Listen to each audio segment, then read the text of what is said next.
Doesn't this beat make you want to like clean your room or something? It makes you want to like it feels like you're in a movie listening to this beat.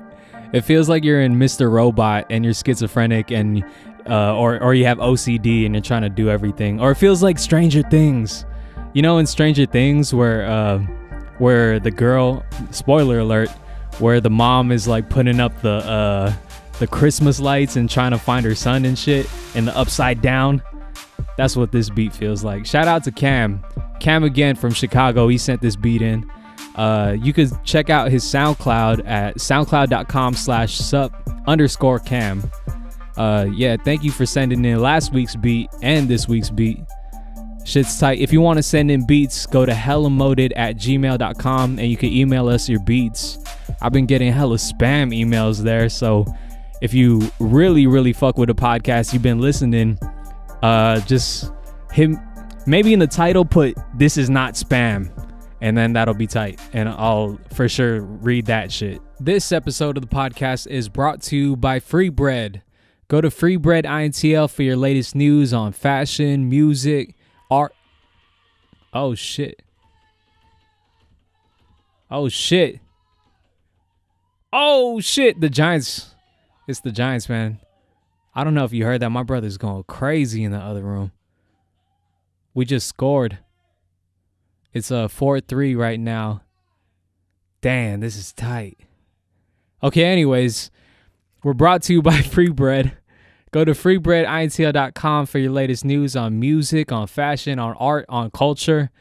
It's lit. Damn, that shit just got me all the way thrown off. Anyways, this podcast is also brought to you by The Gray. So, if you want to go thrifting and you don't have a thrift shop, or maybe you do have a thrift shop close by and you don't have the time to go thrifting, or you don't want to sort through all the bad clothes, well, thegray.us does that for you.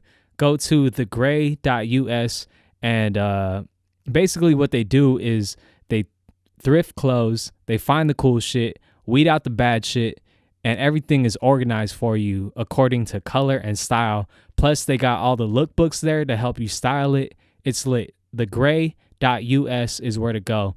That's The Gray with an A, not an E, and you can find everything right there. Good morning, sunshine.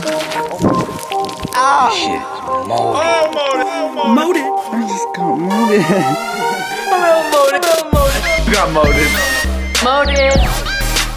Let me see molded face. How does it feel to get molded, bitch? Molded. Oh, you are so dumb. You are really dumb. For real. You're stupid. When you get molded, you'll say anything to change the subject. Molded. What's up, everybody? Welcome back to episode number 12 of Hella Moded. I'm your host, Pmac. Today's going to be a different episode because I'm by myself today, so I'm going to do my best just to make it entertaining and answer questions that you guys didn't even ask. But I'll let you guys know what's up with my life, what's up with my job, my career goals, my film goals, everything like that. So if you're interested, this is going to be a real intimate, I guess, type of podcast. It's going to be like a Bill Burr style if you listen to Bill Burr, because, dude, that dude's crazy. He just talks by himself every single podcast. Just him rambling on. I don't know how he does it. I think he has his like dog like with him, and that's who he talks to. But yep, it's just me today. You know, just me. All right, anyways, so it's October, and it's crazy because it marks 1 year that I started working at NASA, and that shit's hella crazy. Also, I got an award at work. That's hella cool, and I'll get back to that later. But anyways, yeah. So I work at the NASA Ames Research Facility in Moffett Field, California, which is like near Mountain View, but technically its own city, I guess. And it's in the Bay Area, blah, blah, blah. And specifically, I work at the ArcJet testing facility. So at the ArcJet testing facility, what they do is they test materials and models for atmospheric entry and re-entry into like the Earth's atmosphere or into Mars's atmosphere when they do the mission to Mars, which we're working on and shit. But yeah, it's pretty cool. And basically, I got the job from my friend Chris, who had the job before. It's an internship, and it's a scientific imaging technician internship, which is like a big name for like a photo and video person. So basically, we test materials and models for atmospheric entry. What does that mean? That means when a spaceship comes into the atmosphere, it burns up, there's gases, it's going real fast. And basically, to simulate that here on Earth, we use something called an ArcJet, or the ArcJet complex. We have 3 different facilities that we use. We use AHF, IHF, and PTF, which stand for like aerodynamic heating facility, turbulent flow duct panel test facility, and interactive heating facility. Basically, in layman's terms, it's like this machine that has a bunch of tubes and a bunch of anodes and cathodes, and it has a test box, which is a vacuum to simulate, or it could be a vacuum, or it could be like whatever atmosphere you're simulating in, but a vacuum basically to simulate space, obviously. And yeah, it's like this Kamehameha blast. And then there's these models with materials on these arms that swing into the Kamehameha blast. And that's supposed to simulate like when something comes into the atmosphere really fast and is heating up, and like all that pressure, all those gases, all that heat is going off of it. So basically what I do there is I take photos and video of before the test, during the test, and after the test. So before the test, like they give me these models, right? And the models are made of like different materials. And we work with people called customers. So the customers, they're not like fucking like Best Buy, like you're shopping for some shit customers. They're the Navy. They're the people working on Orion. They're, you know, like the Apollo guys. Like our specific branch has worked on like all the Apollo missions. Basically anything that has to do with something coming back into the atmosphere, whether it's like a fucking satellite coming back down or a spaceship or whatever, you know, because they got to test those materials. And this is the only place to do it on Earth, basically. And we have like the best like facility. Plus they're building a new one, which I probably won't be around for, but hopefully that shit's tight. Anyways, damn, what was I saying? What was I talking about? My mind's going all over the place. Oh, I was talking about what I do there. So yeah, basically I take photos and video of before, during, and after the test. And yeah, so during the test or before the test, they give me like these models, right, that they're gonna put into the Kamehameha ArcJet blast, you know. And so they give me the models, I take the pictures, I organize those files, and this all goes into a package for the customer, which again, like I said, it could be the Navy, it could be people working on a spaceship, whatever. You know, they're testing these materials, seeing how they react to extreme conditions, and they want to see the before, during, and after information so that they can make their decision if like this material will work, if this shape will work, whatever. They're testing for a bunch of shit. And so during the test, we take video, and I'm working with 2 other people in the photo team. So we take the video during the test, which is this big Kamehameha blast. We have to wear goggles. We have to wear ear protection because it gets like really loud, and goggles so if shit flies off, like you don't fuck up your eyes. Sometimes the materials get really, really bright if it's like a high condition, and we got to wear basically sunglasses. And yeah, it's pretty crazy. So we have like red cameras just to film the shit. We just got those, by the way, so it's hella tight. I'm trying to borrow that shit for my films so I don't got to rent that. And yeah, so it's pretty cool. And what else do we got? So we do the test. The test could last anywhere from like 1 minute to 1 hour. in the 3 different facilities that we do. We get all the video and all the photo from the during the test, and then we compile it into a package. And then also after the test, when everything's done, they purge the system. They get all the nasty shit out, all the gases as much as they can, so that we're not smelling it, because there's a bunch of off gases with stuff like formaldehyde that's like hella bad for you, give you cancer and shit. So we got to be careful with that. So when I take these pictures, I have to wear like a full-on Breaking Bad hazmat mask, and then I got my lab coat, basically to protect my clothes and shit from like all the hazardous material. And then I throw it in the laundry at the end of the day. But yeah, wear gloves. And so we take these pictures of after the test, and the models are usually beat up or whatever.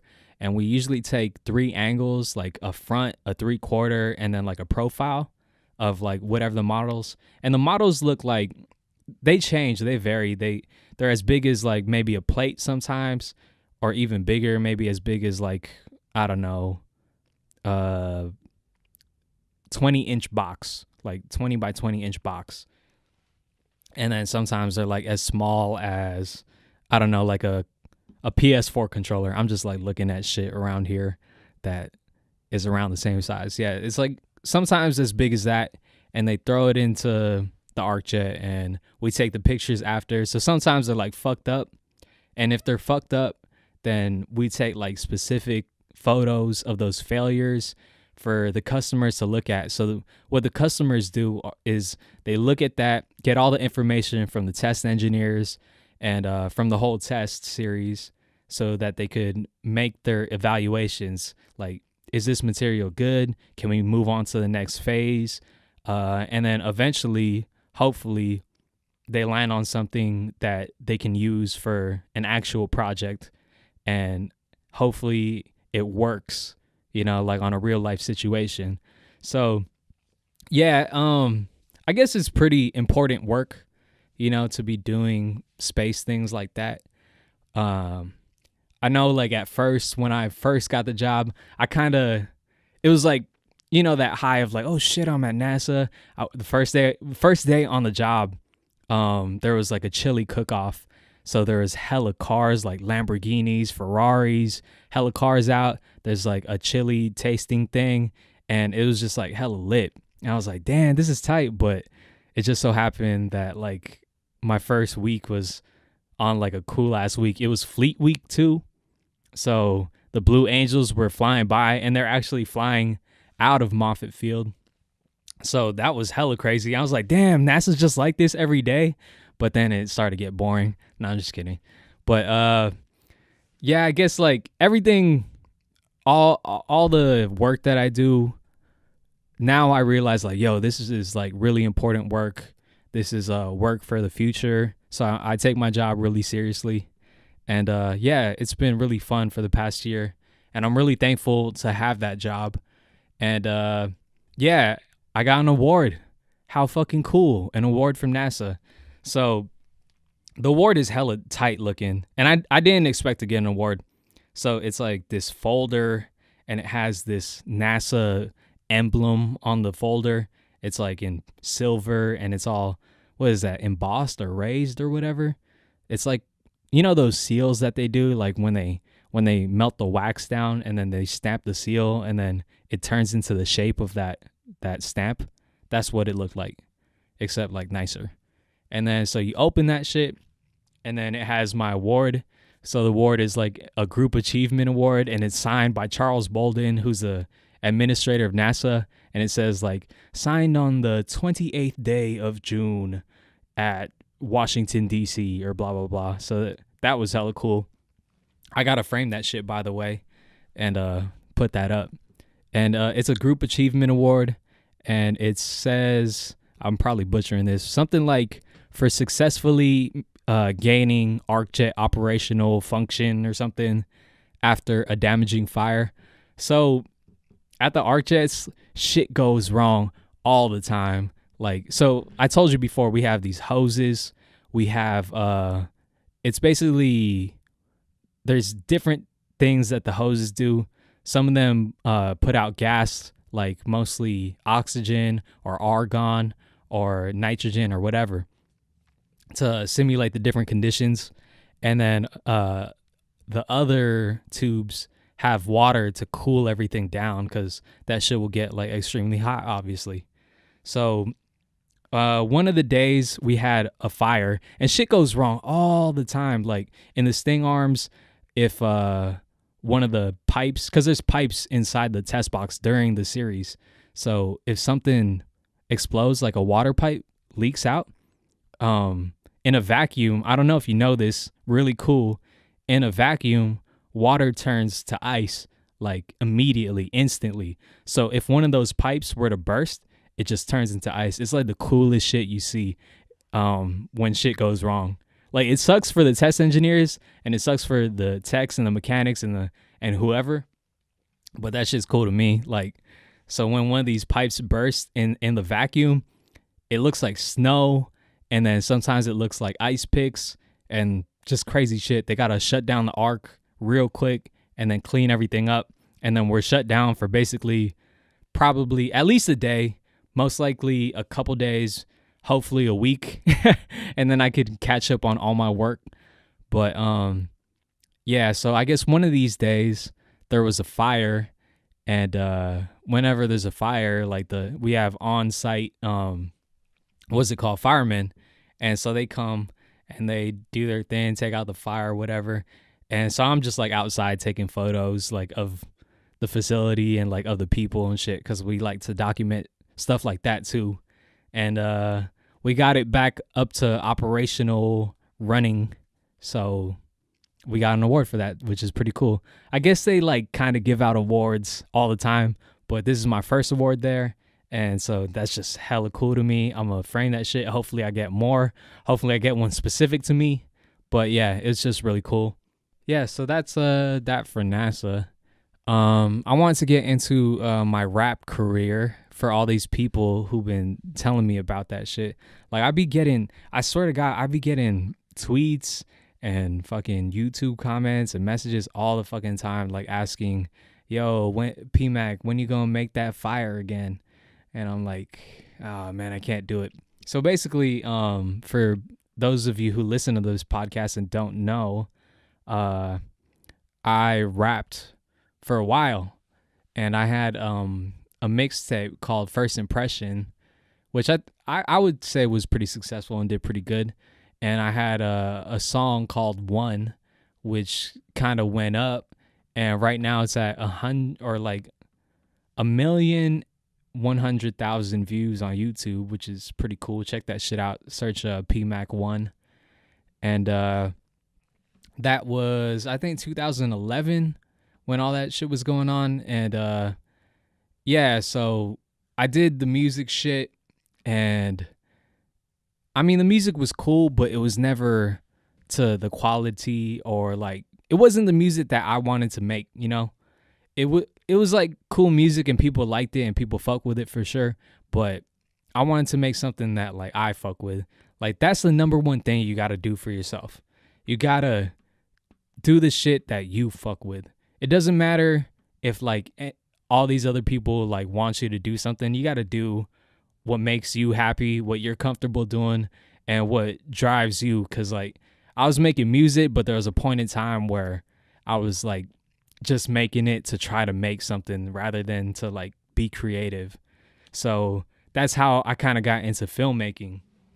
I felt like I was a better filmmaker than I was a musician. And like, the thing about rapping is it's all about me, I. Like, everybody who raps is like, yo, I got hoes, I got bling, I got cars, I got money, I got whatever, right? But for a fucking Asian kid who's from the fucking suburbs, who doesn't want to fucking be fake, doesn't want to talk about that shit, and I don't know, like, doesn't do all that bravado type shit, like, in general, I don't know. That kind of wasn't for me. And I know like people are like, well, you can make music for your people and blah, blah. And like, yeah, I tried that shit, but honestly wasn't as cool to me as like some of the other stuff. And I tried to figure out ways to make it cool, but ultimately, creatively, I don't think I was able to do that. I don't think I had that formula. I didn't have that sauce, you feel me? So I went more into filmmaking. And actually, filmmaking is something that I started with when I was even younger. So like in middle school, I got my first camera, or I used to actually play with my dad's camera like back in 5th grade, 6th grade. I like took his camera. My next door neighbor and me, we would make like hella videos. We would like get our Hot Wheels and get our action figures and just like create like little short films and blah, blah, which I'm sure a bunch of people did. But yeah, it was always hella fun. And then later on, like I got a camera, and I remember it was $80 freaking dollars, and I used up all my Christmas money this year to buy an SD card for this camera that I got for Christmas. And it was a 1 gigabyte SD card for $80. That shit's crazy. I just heard that there was a freaking 1 terabyte SD card. So that just goes to show you like how much technology has changed and like how crazy shit was. And this freaking camera was like the shittiest camera in the world. Like, I mean, it was cool enough for filmmaking, and like what I wanted it for was so I could import things onto Windows Movie Maker. Ooh, remember that shit? That was the shit. I would import these videos to Windows Movie Maker and like edit clips. I remember in it was like 6th or 7th grade, I like made like a short film, and I got my math teacher to freaking show it to the class. So that was pretty cool. And yeah, so I've been doing film, and in high school, I was in a video art class, like when it was the first video art class for freaking senior year. I had 2 periods of that. I was like the teacher's aide for one period, and I was in the class for another period. And actually, I got an award, the SI Documentary Film Festival Award, and I was awarded $500. That was like a lot. It was $500 for charity, actually, to my church. So that was pretty cool, and I got to, put that shit on my resume. But then, like, after high school, that kind of went on the back burner so I could, like, do my rap shit, because, like, I was really interested in making music, and that's where I turned to that. But then, like, I guess shit flopped back and forth, and now I'm directing. So, yeah, it's been, like, a really cool journey directing, and I feel like with filmmaking, what's cool about it is you get to write for not just like yourself. You know how rap is like I. You could rap, or not rap. You could write for this character or that character, or like a fucking superhero, or you could write narration. You could write fucking stage direction. You could write cool camera stuff, and like just be creative in a different way with it. And that always like appealed to me. So yeah, that's just how it was, and that's what I wanted to do. So I continued to do that, and yeah, so far it's been pretty cool. I did a bunch of music videos, and I guess like the biggest one and kind of most recent one that I've done is for Pilo, featuring G-Eazy and J-Ant, called Light This Bitch Up. Yeah, if you haven't seen that video, go check it out. Like it's pretty cool. It's like a Bay Area ass video. So with that video, we had a technique called 3D stereoscopy or something like that, or stereoscopic wiggle. And basically, so when I heard the song, every time I do a new music video, the first thing I do is listen to the song. And if I don't have the lyrics already, I write the lyrics down, and I just try to get a feel for the song. So this song, what it sounded like to me was real Bay Area. And I was talking to Pilo, and he wanted to do like something super Bay Area for the Bay, for like the kids in the generation. So I was listening to the song, and I was like, yo, this song is like a time marker. It's like what the Bay is right now at this specific moment. So what I wanted to do was I wanted to make the film like a time marker too. Like when you watch other Bay Area films, like say you watch Tell Me When to Go, right? You watch that video and you immediately go back to like 2006, where you're like, oh, everyone's going dumb, shaking their dreads. And like, you have those like random nights with your homies, and you just pull up hella old videos, and it takes you back to that time. So what I wanted to do with this video was I wanted to make something that makes you go back to your time, like back to this time, 2016, like how the Bay is basically a snapshot of 2016 in the Bay Area. So we went around like everywhere. We went up and down the Bay, hitting up different spots, hitting up different people, and we filmed it in a different way using this 3D stereoscopic wiggle. For those of you who haven't seen the stereoscopic wiggle, just check out Light This Bitch Up right now. Like, pause this podcast, check out Light This Bitch Up, and you'll get the idea of what I'm saying here. So, yeah, I felt like shit was played out. Like, all these things were played out. So I just wanted to do something Bay Area, but in a new light. And that's what I kind of came up with. And it was a really cool experience because I was meeting a bunch of new people, a bunch of rappers. I met E40. I met G-Eazy. I met Ezale. I met just like a bunch of people. So that was hella cool. And we got like a bunch of cameos in the video. And basically with the stereoscopic wiggle, we had 2 cameras and they were GH4s.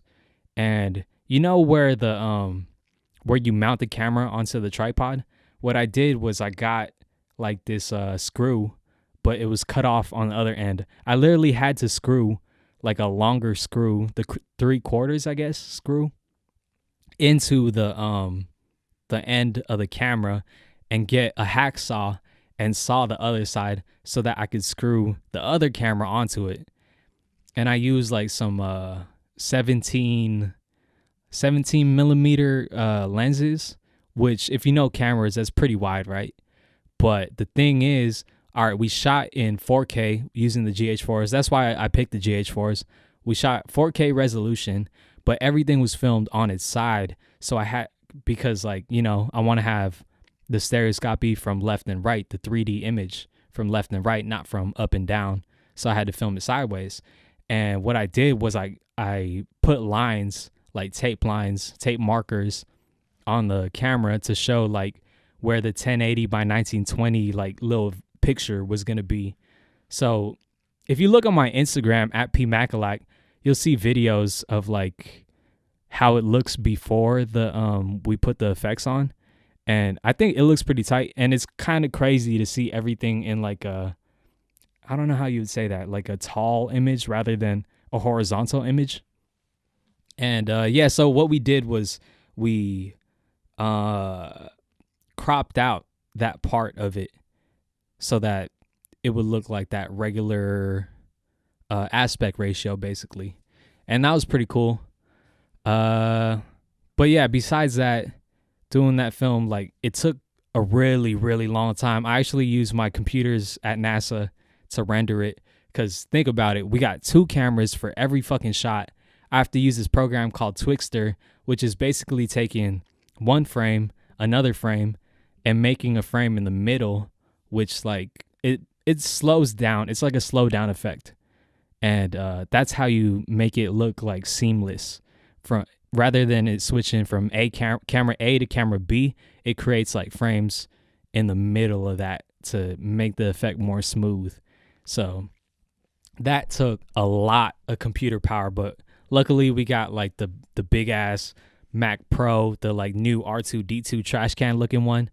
And even with that, like, I'll be rendering for freaking weekends. Like, I would do my editing, and then I would just let that shit render over the weekend at work, and then I would come back to it. And sometimes if I had hella in line, that shit wouldn't even finish yet. So I had to render all the effects first, and then after that, I could go back into color correcting and into editing it into like a sequence. So yeah, it was a crazy ass film. But you know, like with me and film, I always try to do something like greater. I see all these directors and all these filmmakers, and they're charging like fucking $300 for a music video, and that shit's hella weak to me. Like, never ever devalue yourself when you're doing shit like that, because that just devalues everyone who's doing shit like that.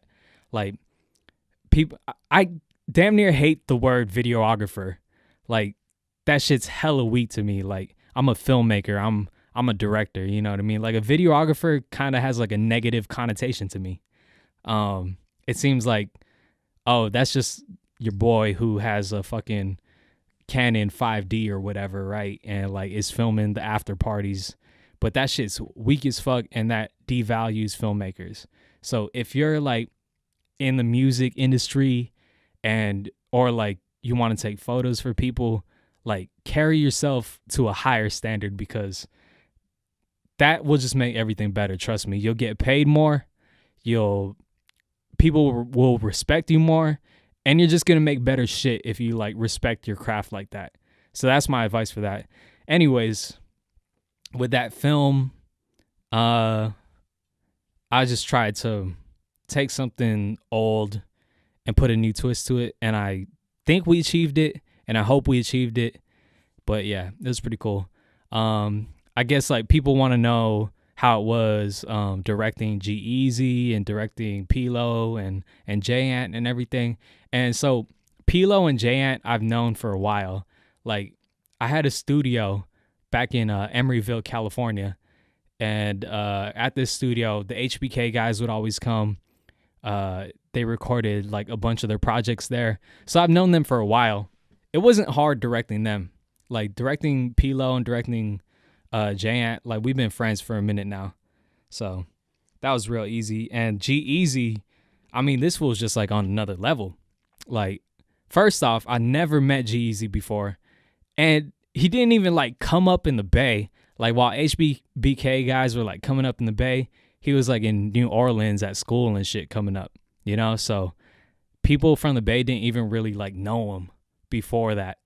And so by the time he was like really fucking, or like back in the Bay damn near, he was already like big. And by this time, the video came out in May. So he was huge. I mean, he had Me, Myself, and I. He had 2 albums out already, and he's like this fucking icon, like the biggest person out the Bay, period. Like even above Kehlani, I think, in like stardom. Like Kehlani's gonna get up there, but G-Eazy right now is the fucking biggest, hands down.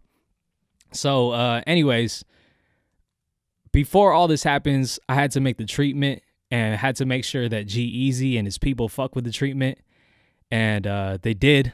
So that was cool. The treatment is like a PDF it's like a mood board, and it also has the words like telling you how this music video is going to look, what the feel is, where we're going to shoot, how we're going to do it, blah, blah, blah. So I guess they're fucking with the treatment. So we did it, and we filmed. I wanted to film like something near my home, so we filmed in Daly City. I live in South City, and I grew up in Daly City. So it was pretty cool, like bringing hella people to Daly City to film. We filmed at the dumps in Daly City. I guess like people say it's Pacifica, but it's technically Daly City.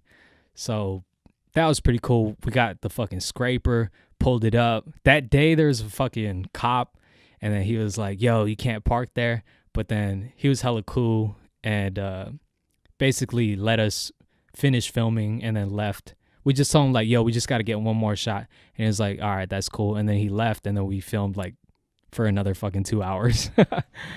And anyways, like G-Eazy was real cool. He came up in this, I think it was like a Link. It was like some black car, like a town car, came through the back, and then he had his manager there. And yeah, real easy to direct. I think what helped was like P-Lo and J-Ant, like they're so cool with me, and I'm cool with everybody. So like he already kind of had that I guess respect or whatever. Like or maybe he's just like a good actor, and he was listening to me. But it was a real fun and easy shoot, and that part was actually the very first day of the shoot. It was crazy because I didn't even like figure out how to do that concept, like that stereoscopic wiggle. At first I had 3 cameras, and I was trying to fuck around with 3 cameras, like literally the day before the first day of shooting. And I did all the tests, and it wasn't turning out tight. And literally the day of shooting, like I think the call time was like at 10 a.m. or something like that. And at like 7 a.m. I finally figured out how I was going to do the fucking thing. So it was like really clutch how we got that effect and like how we pulled it off. So I don't know. If you got a big idea, especially for a film or whatever, you just got to go with it and fuck with it. And hopefully I got a lot more on the way. And I'm working on some other shit with Pilo. And I'm trying to work on some short films. What's crazy to me is like I got all this shit in my resume, but it's still hard to find like a cool film job. Like I'm not even fucking getting any calls back and shit. That shit's whack as fuck. Like, yo, I directed fucking G-Eazy and I work at NASA and I still can't get a fucking job interview. But anyways, that's a story for another day. I don't know how long I've been talking, but I think this is a pretty good podcast. So I'm gonna wrap it up right now. Good morning, sunshine. Thank you guys for listening. I hope I didn't bore you too much with my stories. If you guys have more questions, if you have suggestions for guests and shit, you could just send them in to hellamoted@gmail.com or go to hellamoted.com, find everything there. Thank you to everybody who's been rating and reviewing and subscribing on iTunes. I see it. Thank you to everybody who's been liking and reposting and subscribing to our SoundCloud. That really helps out. Like, honestly, the freaking reposts on SoundCloud help out tremendously. So if you guys keep doing that, I mean, that's like, I fuck with it. Thank you guys. And Bong will be back next Tuesday. And yeah, see you guys. Woo!